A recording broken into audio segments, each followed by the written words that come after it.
Why don't you come over here and I'll wash you? What's your pleasure, mister? I just came here to talk to you. What do you mean, yeah?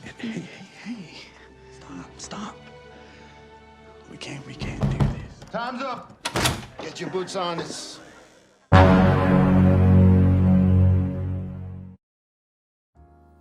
Seorang petani rela kehilangan dirinya merelakan kebahagiaannya demi membahagiakan perempuan cantik yang sangat dicintainya. Meski petani itu tahu jika sebenarnya gadis itu bukanlah perempuan baik-baik, melainkan seorang pelacur yang sudah tidak percaya dengan pria siapapun sebab masa lalunya begitu kelam. Film ini sangat berpotensi mengikis hati penonton, air mata pun perlahan keluar melihat ketulusan cinta dari seorang lelaki yang adalah petani.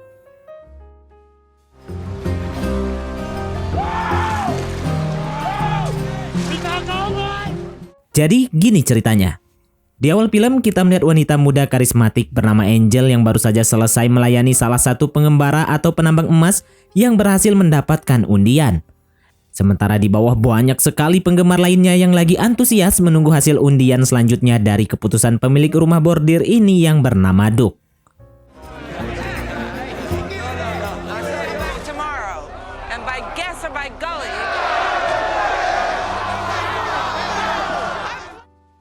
Di tempat lain pada pelosok hutan lembah jauh dari kota, kita melihat seorang pria berhati mulia bernama Michael. Ia seorang diri lagi melihat domba-domba miliknya, mengingatkannya makan, membajak lahan, meratapi kesendiriannya sebagai seorang petani. Setelah itu ia berangkat ke gereja terdekat. Ia ingin berdialog dengan Tuhannya, memohon, meminta dengan sangat agar kiranya dalam waktu dekat ini semoga ia diberi petunjuk agar dipertemukan dengan wanita yang bisa diajak berbagi, bisa dijadikan pendamping hidup. Pada intinya posisi Michael sekarang itu sepertinya sudah lelah dengan kesendiriannya di tengah-tengah hutan tanpa kehadiran sosok perempuan atau penyemangat hidup di sisinya. Maybe you might give me someone I can share this with. Setelah meminta petunjuk, Michael kembali mempersiapkan buah hasil panen. Ia akan membawanya ke kota menjualnya di sana menggunakan dokar kuda miliknya.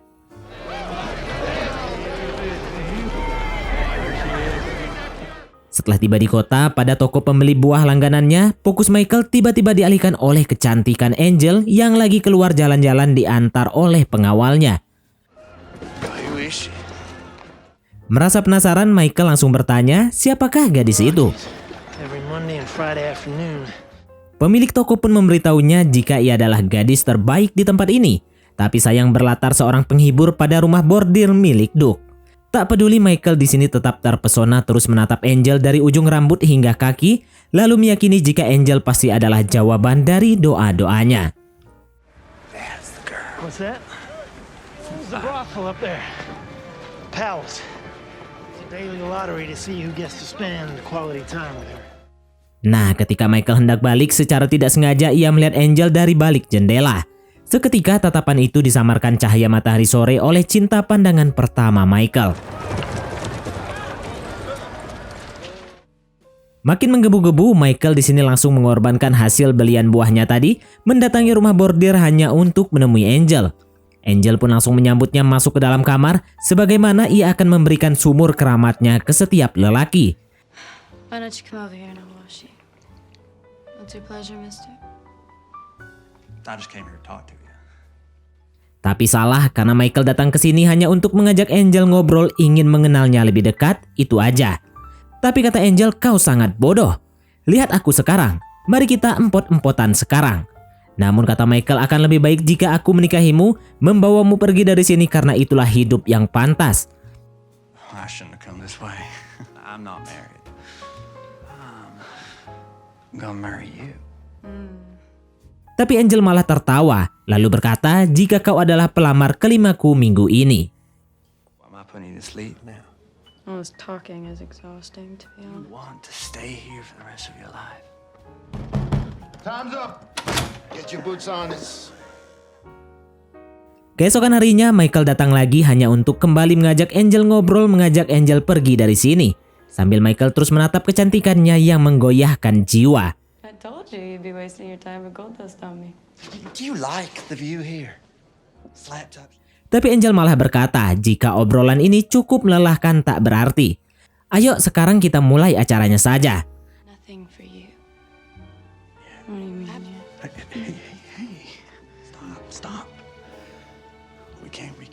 Tak ada kejadian apa-apa hingga waktu Michael pun habis dipakai.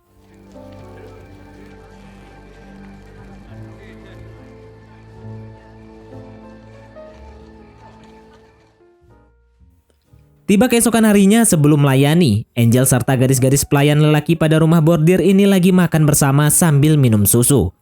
Sampai pada akhirnya tiba waktunya Angel kembali akan melayani seseorang yang ternyata itu adalah Michael yang lagi-lagi datang menemui Angel. Tapinya Angel merasa sudah sangat bosan dengan pertemuan seperti ini. Makanya langsung mengajak Michael mengolah sumur keramat. Tapi Michael malah menolak lalu berkata, "Angel, kita harus menunggu sampai itu berarti bagimu." Mendengar itu, Angel malah emosi lalu melontarkan kata-kata yang membuat hati Michael tergores. You're a dirt farmer. I feel nothing for you.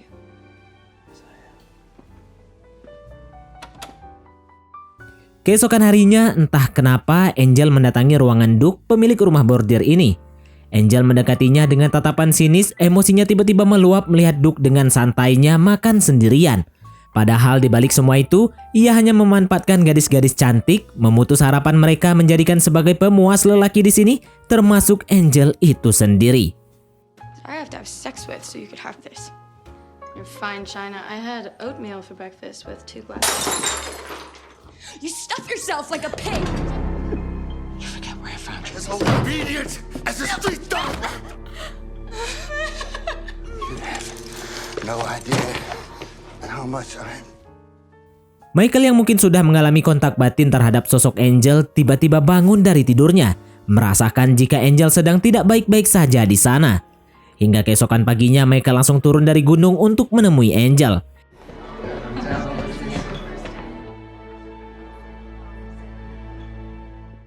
Yang pada kenyataannya Michael terkejut saat melihat wajah Angel bonyok efek pukulan Max.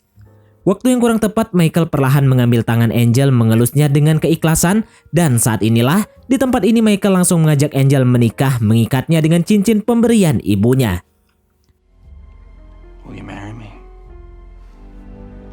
I know the timing ain't perfect. Antara sadar atau tidak sadar, Angel di sini telah menerima Michael menjadi suaminya. Setelah keduanya sepakat, Michael pun kabur membawa Angel menuju rumah kecilnya di pegunungan sana. Keesokan paginya di rumah kecil Michael, kita telah melihat Angel baru bangun dari tidurnya. Michael baru datang dari luar mengambil kayu bakar langsung menyambut Angel layaknya sang bidadari yang dicintai. Bukan karena kecantikan atau memandang profesinya, melainkan ketulusan hati. Terlihat saat Michael mulai mengambilkan Angel pakaian ganti milik adiknya Tess yang telah meninggal sekitar 2 tahun yang lalu.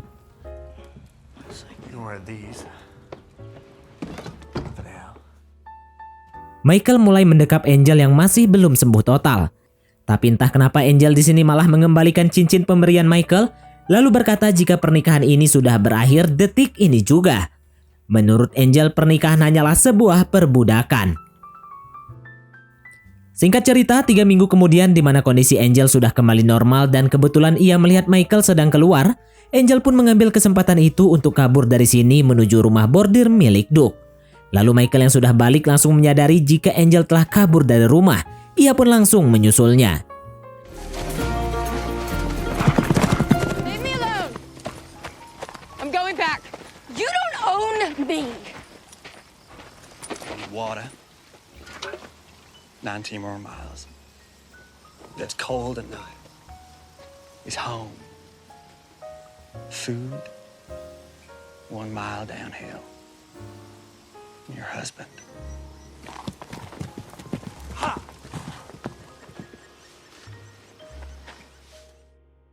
Ternyata Angel tidak sanggup melanjutkan perjalanannya lalu memilih kembali ke rumah Michael. Di tengah malam ini, Michael melihat ia datang dalam kondisi pincang langsung mengambilkan ia makanan.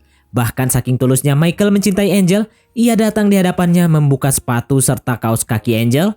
Lalu Michael membilas kakinya yang sudah melebur akibat menempuh perjalanan bermil-mil jauhnya. Wah, ini baru lelaki.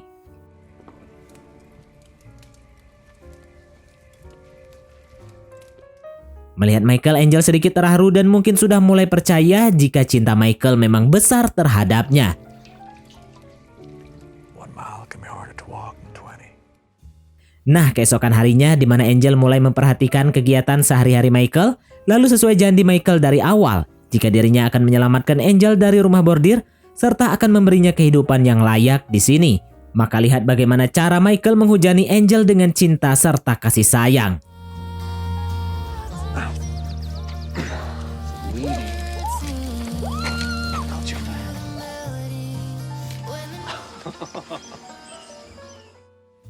Di malam hari, mungkin karena Angel merasa berhutang budi, ia pun menggoda lalu mengajak Michael mengoprek sumur keramatnya. Tapi lagi-lagi Michael nolak, membuat Angel merasa jengkel. Karena kata Michael, ini bukan persoalan hutang atau persoalan hukum pamrih, tapi bercerita tentang ketulusan. Keren sekali memang Michael. Menjelang subuh, Michael membangunkan Angel karena ingin mengajaknya ke sebuah tempat, tapi Angel tidak mau, takut katanya karena ini masih amat gelap. Tak putus asa, Michael terus berusaha mengajaknya, sampai pada akhirnya Angel merasa berani. Mereka berdua pun berangkat melewati hutan-hutan sambil bergandengan tangan. Where are you taking me? You'll see. Kini tiba waktunya mereka telah sampai di lokasi tujuan pada bukit di mana fajar sebentar lagi akan mengalahkan gelapnya. Sambil menunggu datangnya keindahan itu, Michael mengajak Angel duduk berdampingan di atas pohon tua. Hingga secara perlahan matahari pun muncul menyinari, memberi mereka warna, keindahan, kehangatan, disempurnakan oleh nyanyian burung di atas ranting-ranting pohon. Dan saat inilah tatapan Angel menjelma sangat tajam membuat Michael semakin cinta kepadanya. Merasa ini sudah tiba waktunya, Michael pun langsung mengajak Angel balik ke rumah. Hingga saat inilah, Michael sudah benar-benar ingin membenamkan jagungnya itu di lahannya Angel.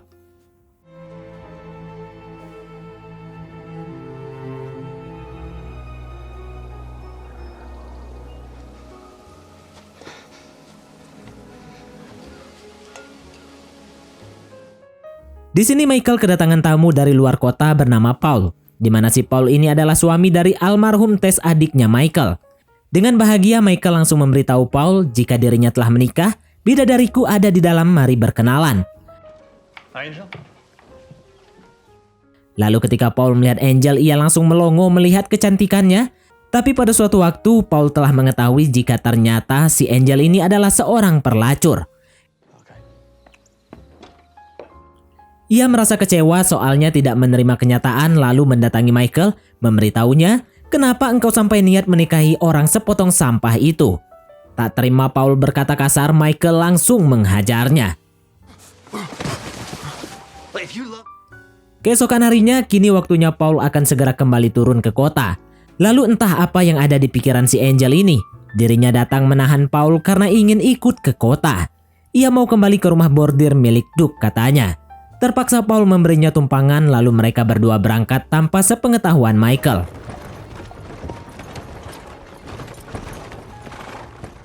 Di sepanjang perjalanan, Paul serta Angel hanya duduk berdua tanpa ada obrolan sama sekali, entah kenapa. Sampai pada akhirnya mereka singgah istirahat di tengah-tengah hutan sekalian mengisi perut. Namun anehnya Paul di sini terus menatap Angel seolah ada sesuatu yang diinginkan darinya. Sampai pada akhirnya Paul berkata, Angel, kau berhutang padaku dalam perjalanan. Angel yang sangat paham apa yang ada di pikiran Paul saat ini langsung berdiri mengajak Paul mengolah sumur keramatnya, yang jelas agar masih diberi tumpangan sampai ke kota. Memang munafik si Paul. Teganya ia mengkhianati saudaranya sendiri Michael dari balik batu itu. Dan juga Angel kurang ajar sekali. Nah, kini tiba saatnya mereka berdua telah tiba di kota. Angel pun langsung mendatangi rumah bordir milik Duke.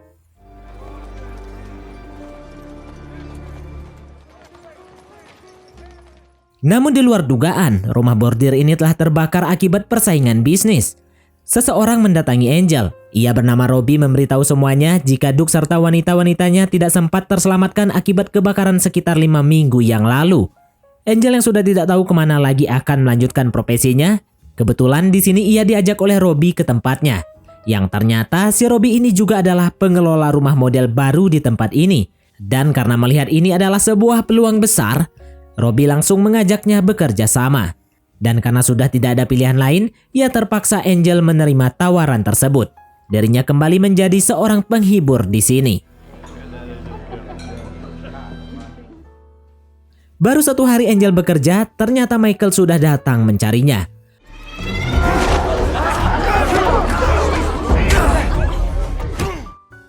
Michael yang sudah kedua kali membawa kabur si Angel hanya bisa menahan air matanya dalam perjalanan pulang.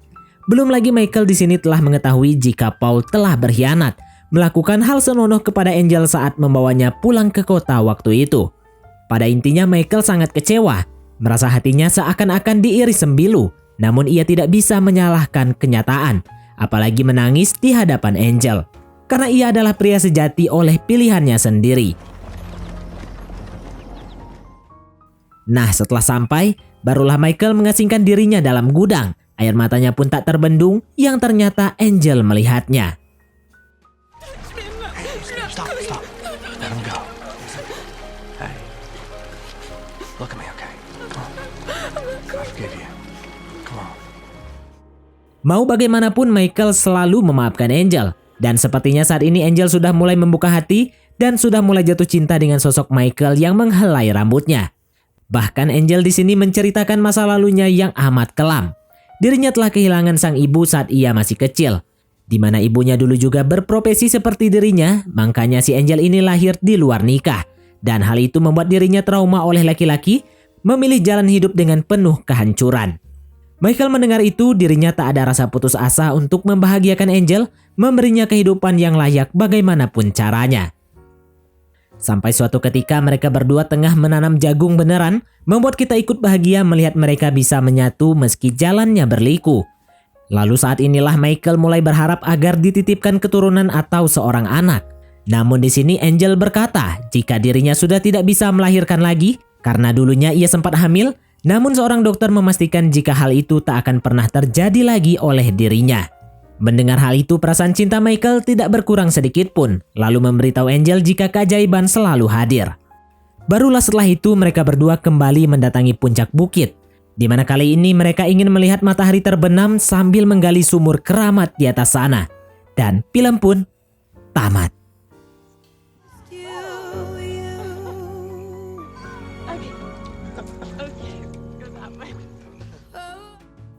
Oke baiklah, mungkin sampai di sini saja teman-teman untuk alur cerita film kita kali ini. Terima kasih buat teman-teman yang telah mengikuti alur cerita film ini sampai selesai. Sekian dari Mimin, sampai jumpa di konten berikutnya.